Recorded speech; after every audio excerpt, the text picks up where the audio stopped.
Hi guys, what is going on, and welcome back to another video on Conqueror's Blade. So today we're going to be taking a look at the Armiger Lancers, obviously one of the new units that's been introduced in Season 6. These are of course the upgraded version of the Yeomans. I never actually got to do a video on the Yeomans, but they were a pretty horrible cavalry unit by pretty much everyone else's recommendation, so I just kind of avoided them, promoted the unit anyway, and sort of the hell with it, we'll just go on with the promoted version. Because so far, I've actually been fairly impressed with these guys, and actually they play quite nicely for their leadership cost. They do have a few kind of different things about them that we don't really see on other cavalry units, and yeah, quite enjoyable. So what is it that makes them a little bit different first?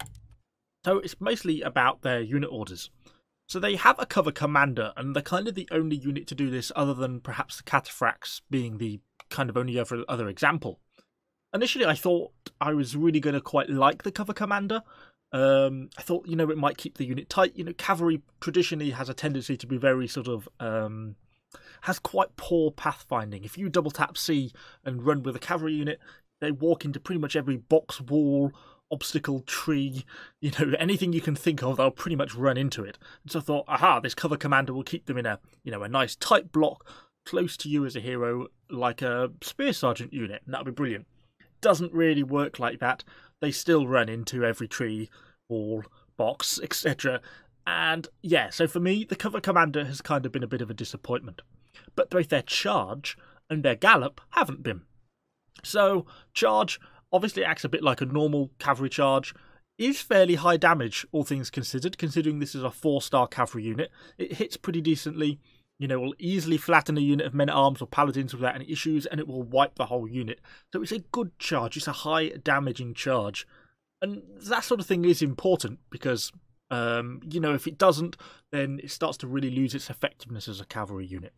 They don't push through things, though. They will not go through a unit of stalwarts, they will not go through a unit of pike militia, they will not go through a unit of halberds, but they just push through everything else. So any sort of light infantry, sword infantry, anything that's not braced, they will flatten pretty easily and keep going. They seem to pass through quite nicely, but once they encounter braced pikes or, you know, an imperial pike advance, anything like that, that does effectively stop them dead in their tracks.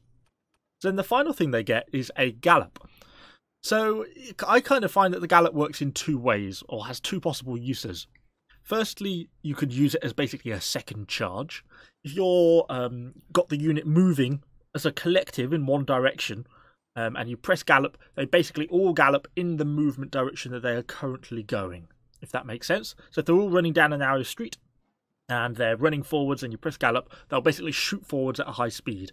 And when they collide with any enemy infantry, they will cause damage. Not as much damage as the charge. You know, they might hit for 1,000, 2,000, something like that. So it's not great, you know, great amounts of damage, but it does act as sort of like a secondary charge. It's certainly effective against archers and things like that.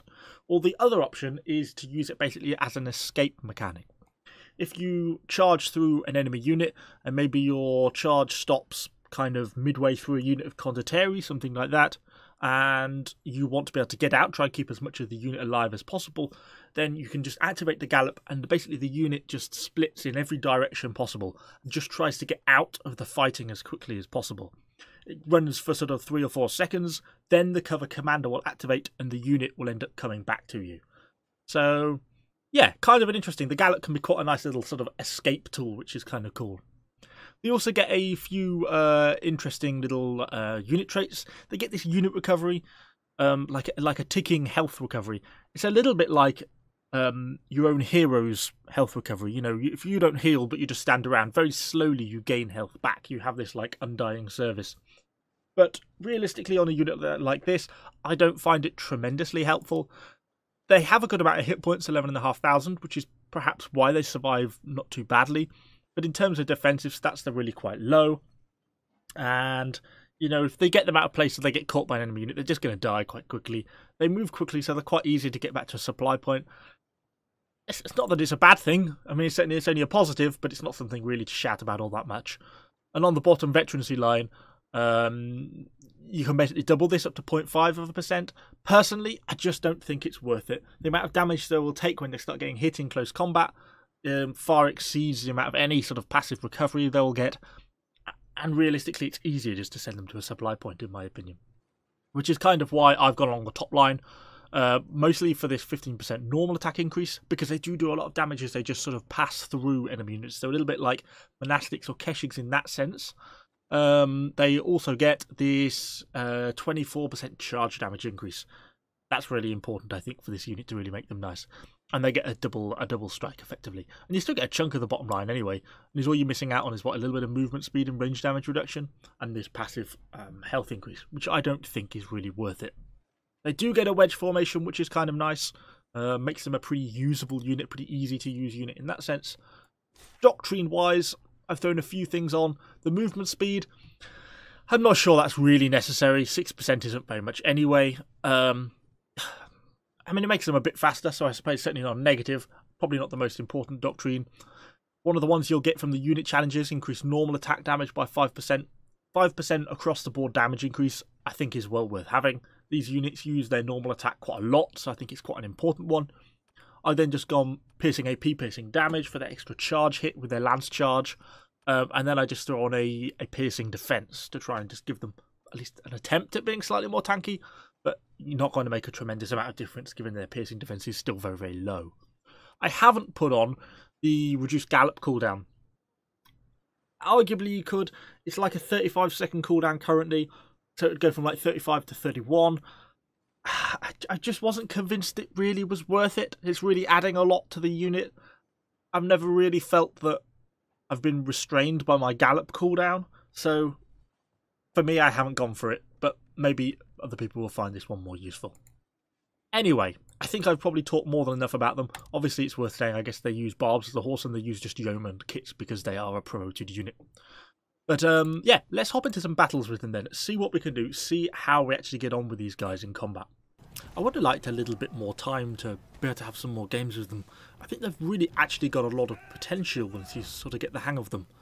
But, I mean, I'm not really the best cavalry player. I don't really play enough cavalry to really be able to make full use of them. But anyway, for our first clip, of course we are on Orgolia. I mean, where else would we be? We've already lost the A and the B point, and just kind of been patrolling around along the walls between C and D, kind of looking for any opportunities. And then, as you do there, they get pinged on the C point, and they're making a push. I kind of shouldn't have had a look around that back. I think that was a mistake. But we're kind of able to get through to a terrible little gallop charge. You can see how the gallop kind of works, but I really largely miss. I realise I'm kind of in trouble, but I try and flank round behind these hussars. And you can see the damage we do on the normal attack, but we then follow them up, and I'm able to actually get my cavalry unit to really just slam right into the back of that full stack of hussars and basically wipe them out. And that's really nice to be able to kill, you know, a golden era cavalry unit like that. Really quite effective. Thankfully, the Imperial Pike Advance basically stops us getting wiped by the enemy hussars. And look at the amount of kills we're able to get just on the return. It shows how nice this unit is just in hand-to-hand combat. Better than hussars in melee. They feel like a slightly lesser monastic in that sense. Once you get knocked over by one of these heroes, we're able to get the stun back on them and finish them both off. And with them both dead, I can recap the supply and I can get the unit healing up. And at least for now, the C point is safe. So, yes, we did take a few losses there, but considering I missed my opening gallop charge, got stuck in the middle of a unit of hussars and quite a few enemy heroes. We're able to get round the back, charge a unit of enemy hussars and survive a second hussar charge. And these guys don't really have a lot of defensive stats. They actually seem to do pretty well in terms of avoiding taking damage. And it doesn't feel like this is the first time of that. They seem to avoid damage pretty well across the board. So I was thinking about if I could get to those PVs in any way, but given that they were falling back, I didn't think I realistically could. And with the threat to the D point, I felt that that was kind of where I needed to fall back and try and defend down this way. It's only actually an enemy hero pushing the D point, but they do own the D supply at the moment, so that's kind of something we've got to deal with. I managed to walk myself into a set of boxes. What a retard. I was looking at the mini-map and not really paying attention. We see the enemy unit here, these Azaps. I'm thinking, oh, they look like a fine opportunity. Trying to get myself around. We get the very back of them in a charge. You can kind of see what we hit for. We crit a few of them. But as we miss that, I try and get clear of that staircase really quite quickly because naturally they charge back down and start to attack. I then go back in and use my gallop as a charge. And you see what we hit for. We're hitting for about critical for 1200 and base sort of 600. Gets us another 10 kills or so, but not tremendously effective. It isn't really a substitute for the main charge, but you know, it's still a nice either return charge, or if you've got nothing else currently available, then it kind of works fairly well. But with that, the rest of the team helps finish off the push from the bottom of the staircase. A few stalwarts come down.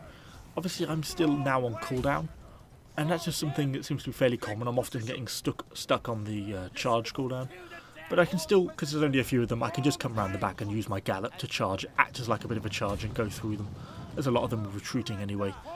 Didn't take any losses and racks us a few extra kills on them as we charge through.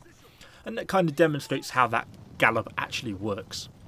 So with the unit healing back up, I'm kind of thinking where we're going to go next. You can see a few enemy units kind of at the entrance of the street into the D point. So kind of having a look down that way. It does look like it was stalwarts. Obviously don't want to get caught into the front of them.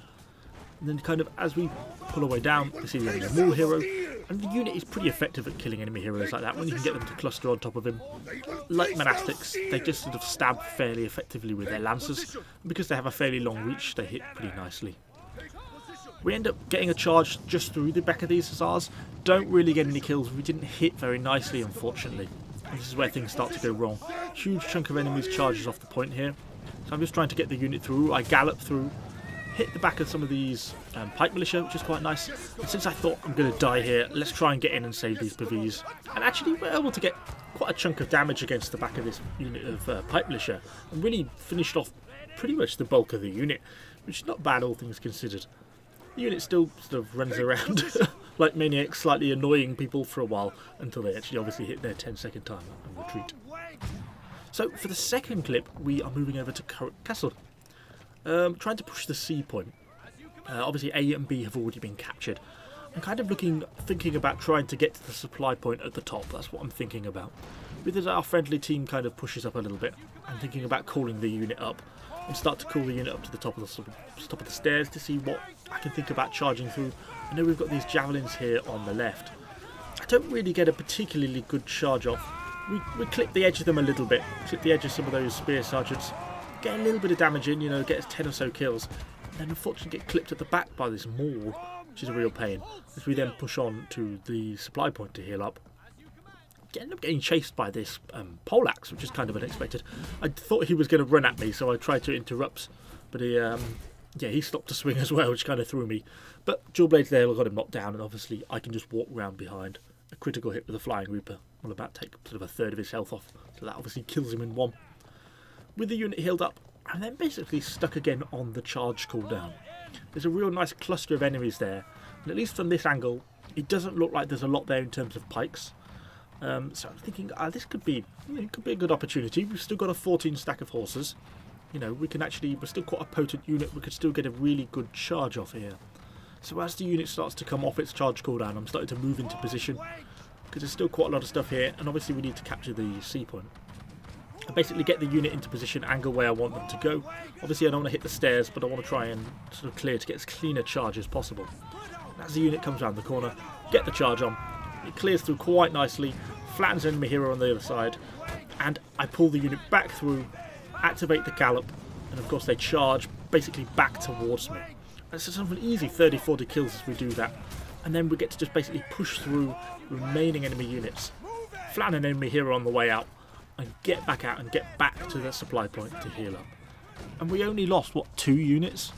That's really kind of not bad. They feel like a really nice cavalry unit. The charge damage there is really quite nice. I like the fact they've pretty well flattened everything, and I like the fact they have a really decent movement speed as well.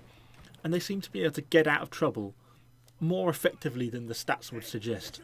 That little gallop is quite a nice way out, particularly if you can sort of get them to cleanly finish on the enemies, you know, the other side of an enemy unit, turn around, come back, and then basically return charge through.